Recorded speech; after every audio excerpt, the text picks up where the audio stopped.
Ecology can be a lot of fun.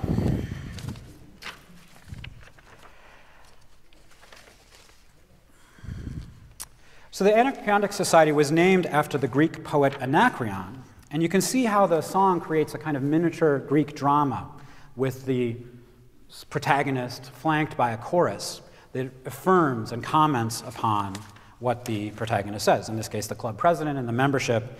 It's not a critique at this point, it's really sort of agreeing with whatever the president wants. And this is their vision. And this song was incredibly successful. It led to a huge explosion of membership in the club. They moved to a much bigger restaurant in a fashionable area of London.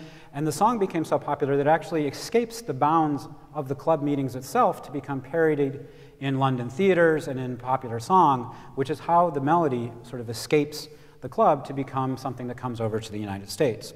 It arrives in the United States in the early 1790s, and actually the very first parody is by Francis Hopkinson, who is one of the signers of the Declaration of Independence, and that's on our CD project. But for your performance tonight, I wanted to share a new tune, Jefferson and Liberty.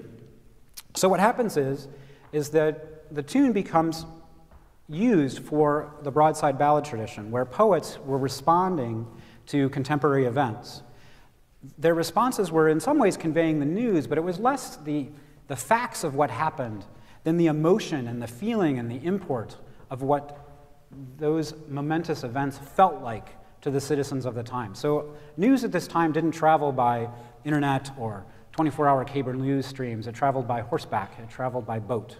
Right? So often you would hear about the end of a war 2 or 3 weeks, if not months, after the battle itself. Right? So by putting the news in lyric rather than just in prose, you really gave the readers not only the sense of what happened, but what it felt like, what the significance was. And this particular tune, the Anacreontic Society song, was this sort of athletic, jaunty melody that really works well to convey excitement, to convey sort of joy, relief, pride, all of those things that Francis Scott Key used when he wrote the Star-Spangled Banner. But he wasn't the first.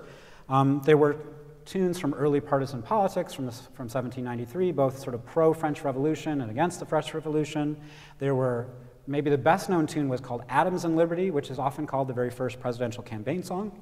In fact, it was really more to support Adams during a turbulent time, the quasi-war with France, when the Alien and Sedition Acts were passed, and his presidency was really under fire after sort of the height of George Washington. Adams was sort of fighting for his political not so much life, but his political reputation at that time. And so this song came out to support him. So a couple years later, when Jefferson runs against him and actually makes John Adams into the first one-term president in American history, his supporters parodied the song that was known for Adams against him in this tune called Jefferson and Liberty, which I think probably is arguably the very first presidential campaign song. So please join me in welcoming Leanne Schuring, who will perform Jefferson and Liberty.